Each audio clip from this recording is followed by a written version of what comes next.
week, we talked about what will the church look like, and we got to discuss some of the ebbs and flows, saying what could the possibilities be.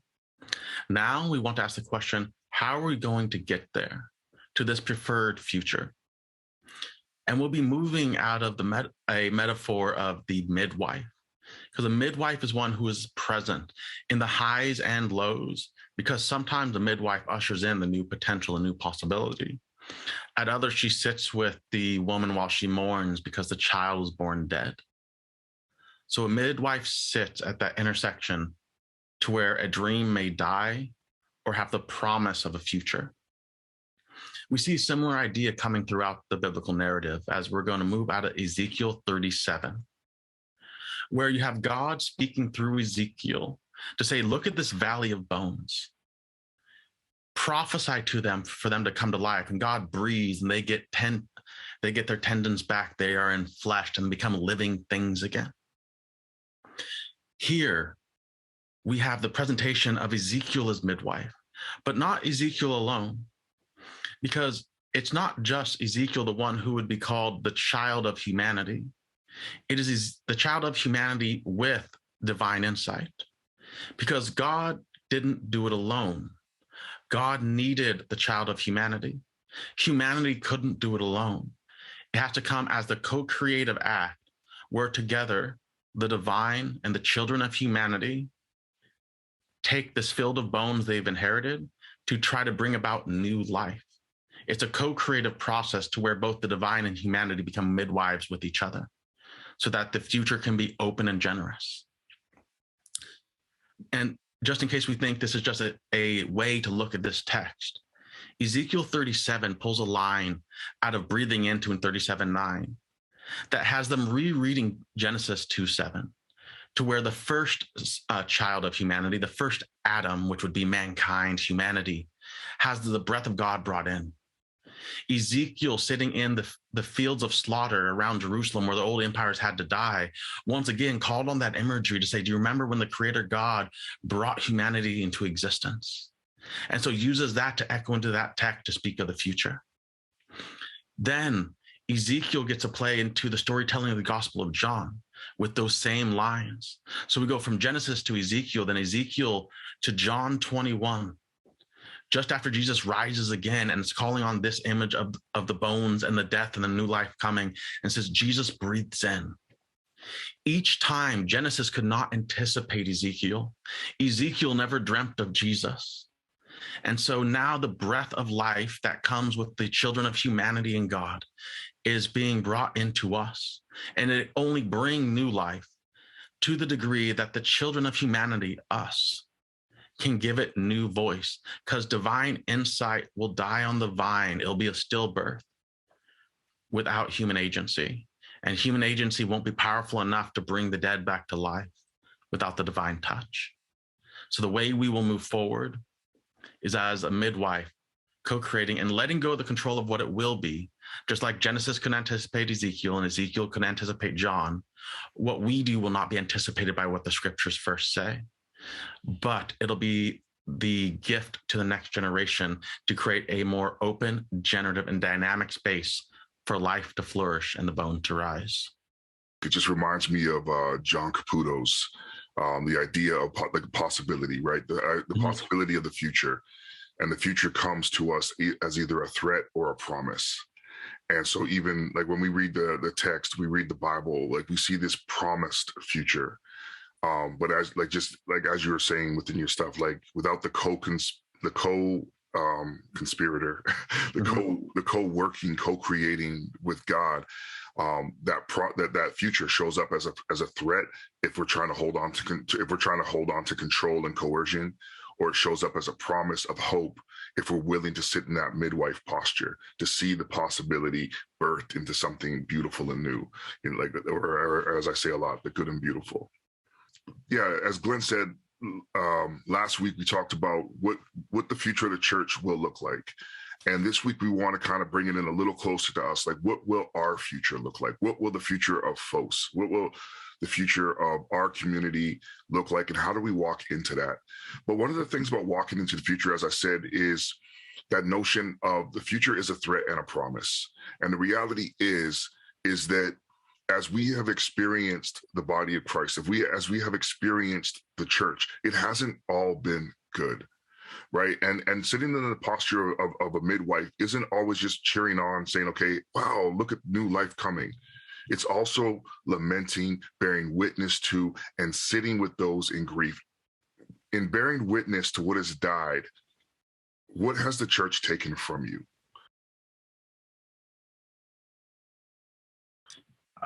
For me, the many blessings of being connected to my tradition, all that I've inherited and got to experience with it. I've been privileged to be able to visit other countries, to travel and see beauty in a lot of places.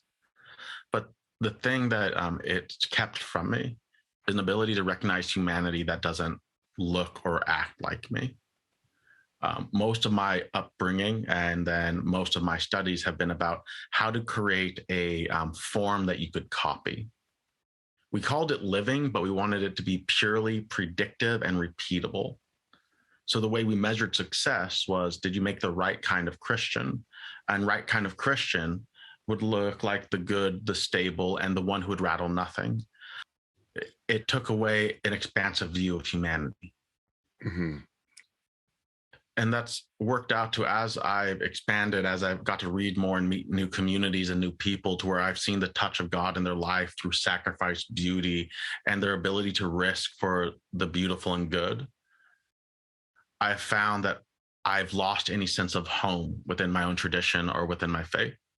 That because I want to both sit in the text and say, this is the generative matrix, this is the framework, these are the stories we build life out of, then some of the parts that are more progressive and expansive find me a threat, because I've said I found beauty, life, and just this strange promise of a hope in these communities we would have called damned or wrong. I have no place in my tradition that says, well, no, we need to keep them damned.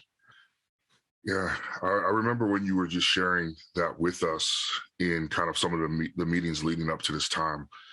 And honestly, it was painful for me personally just to listen to that story, because one, I can resonate with it, but two, just to see how much that has affected you, because the church is the one place where we should all find belonging, right? Like across the board, it's like Jesus hung out with the outcasts. Jesus hung out with the outsiders. And the one place that the church should have always been going forward from, learning from Jesus, is a place that we welcome everybody. And so growth and progress and change, and or just even we use the language of just poetics and a posture of poetics, should have been the norm. But it wasn't. It was always, it morphed really quickly into a community of gatekeepers, a community of your difference could harm us. And so they were always scared of difference instead of celebrating difference. They were always scared of the new instead of welcoming it. And I know for myself, trying to find space in the church growing up, I always felt like an outsider. So I didn't have quite I don't think the violent shift of how I'm growing and becoming, feeling oh, Carl, you're an outsider now. There's no home for you in your traditions. I never felt like there was space for me in the first place. But for whatever reason, in the midst of that, my bearing witness to the lack of belonging has left me wanting desperately to make sure that the church doesn't become that for somebody else, that the church is a place of belonging first and foremost for people of all, as color and creed, kind of that language there. And so I just wanted to kind of tease that out a little bit from what you were saying, because I really feel like that's when we talk about folks, when we have to bear witness to what the church has taken from us, I would say, just in conversations that I've had across the board, is that there is a sense of belonging that has been taken from us. And as we come together as folks, as a community, I guess the question for me then becomes how do we make sure that community and belonging are front and center of what it means for us to follow Jesus into the future?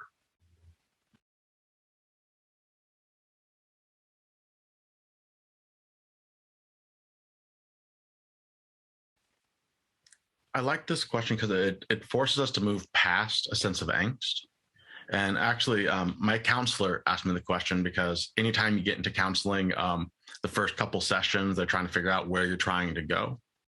And so she said she wanted me to do homework and go and say, what do you want out of this? And what what things of beauty or value in your life do you want because of this? And I think that's what this question is asking about the church, because we've all had experiences of angst and loss, but we continue to give ourselves to sit into these stories, to be connected to each other, even though we have no blood ties or reasons why we have to.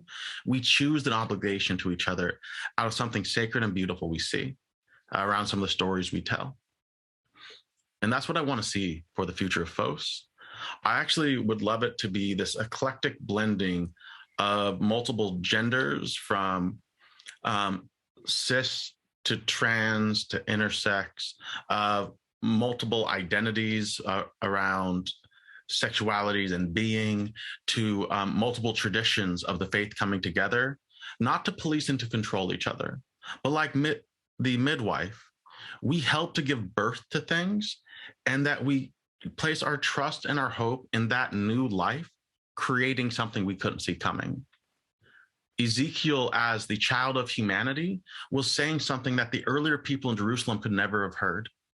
They could never even imagine life coming out of the battlefield, because in the next chapter, it talks about how they're going to start a fire not out of firewood, but out of spears and swords and shields, because they're going to burn every weapon of war that led to where they were. And that's what I want. I want that to where we can name those weapons of violence and coercion, start a bonfire with them, and we gather around that. We get to see each other's inherited pains and beauties, and we get to be part of that, bringing into that messy new life, not for controlling where it goes, but to be able to sit with and celebrate how it becomes. And in that becoming, we're going to, again, as we showed in the text, have Genesis become Ezekiel, become John, and now get put onto us. What story are we going to tell out of this? So when we hear it, we measure it on the ability for our story to bring new life to each other, to tie and invest ourselves into each other's stories. And from there, create an expansive, generative, life-giving thing that will have angst, will have trouble. We're not going to be perfect, but we're going to try to default to making sure there's always room at the table for you, that your voice is not taken away, and that there's room for your presence and your agency to control how the next chapter of our gathered community is shaped. The question, like, of what do you want is probably one of the hardest questions I've ever been asked. Last year I went through this process. It was called the P2P process. It was like, I think it's from purpose to practice is the name of the thing. And it was like this 8-week cycle where we were basically asked that question over and over again. And the goal of that process was to come up with a purpose statement that pushed you into seeing that purpose then enacted in your life. Like, what does it look like to actually practice that in your life? And I really, really wrestled with that question. Like, what do you want? And every time I began to talk about what I wanted, it was like, well, Carl, that sounds like what you want for other people. That sounds like what you want for something else. That sounds like what you want for ... It's like, it was never, what do you want the church to be for yourself, or the future to be for yourself, kind of idea. And I've really, even now, as I'm thinking about this question, I'm really wrestling to name what I want the church to be for myself, first and foremost, so that it can be something for others as well. You know what I mean? And I think, kind of like just taking into what Glenn said, when the church becomes a space of radical belonging, radical hospitality that displays a radical humanity, that's something that I want. I want a church that not just displays everything that Glenn said, but also around a multi-ethnic, multicultural, and not in a tip of the hat, like we're going to simulate you and your face gets to show up on our brochure, but in a way that it's messy. We don't know how to actually hold it all together, but we know we belong at the table together. We know that this is Christ's table, that we show up as guests first and foremost, but we also show up and we serve each other as guests at this table. And we don't get to control who's at the table.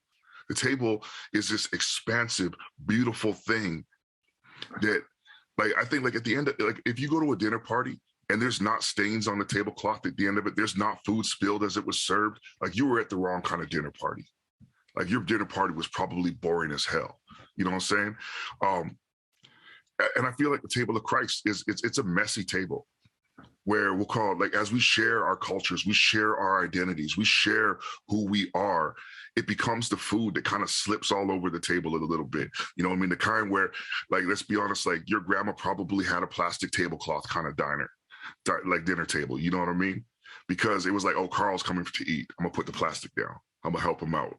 You know what I mean? I want that for everybody in our community, for you to spill over into the rest of the community in beautiful ways. That at the end of it, we look around and say, this is what we've created.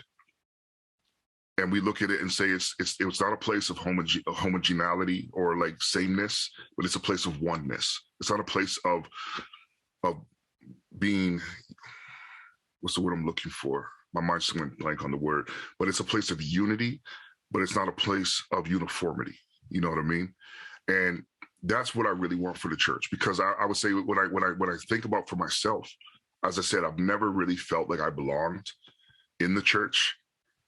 So for me to be able to say I want that for myself is then to create space for me to want that for others as well. Oh, I love where you're going there, particularly because, as the quote we often like to say, is we want that good and necessary trouble. And I don't think that we're trying to go to this utopic, everyone's going to get along and it's all flawless.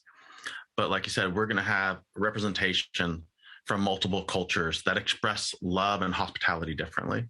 We're going to have representation of multiple genders and sexualities that understand structures, dynamics, fidelity, and hope differently. We're going to have representation that's going to bring conflict, that's going to bring trouble, that's going to bring cross narratives, that's going to bring good and necessary trouble as we kind of become impacted by the things we brought in and the things we're experiencing. And as Carl said, but that puts us into this rare position. It's Christ's table, it's Christ's party, but it's co-created with us. So we have an obligation and responsibility to set the table in such a way that much difference can show up and feel like they belong, they have honor in that space, that much difference can show up as they truly are. Not passing, because that's the thing that I think is one of the hardest things that for most of us who feel outside of the dominant narrative, we know we can show up if we're passing, if we put on the right face, if we say the right words. We know the narratives we have to speak to say, it's okay, I won't get kicked out. We want a table we don't have to pass. You can be authentically 100% you, and we will talk to each other when you do things at the table that are harmful to other guests, but not to force, well, this is how I want to be present at the table, so you must. Which is why we're looking at where we're going to go in the next few weeks into Ephesians and the multiple voices that are supposed to be leaders in the church, from prophet to priest to shepherd, that these different voices, they're going to be in conflict with each other for the way they see and want to move forward. But all these different voices have to be present, given agency and giving authority within the community, so that it is that dynamic, life-giving dinner rather than a 5-course meal that you're not supposed to show emotions. It's chaotic, it's messy, it's beautiful, and it allows for conflict and unity to be present. Yeah, definitely. And the goal, like I think even what Glenn said, conflict and unity, right? The goal is not to create a conflict-free space, because reality is when we show up as who we are, we also show up with all the social constructions that have also made us not good people sometimes. And in community, those things can actually be worked out in love. Outside of community, they become reasons for us not to be in community with others.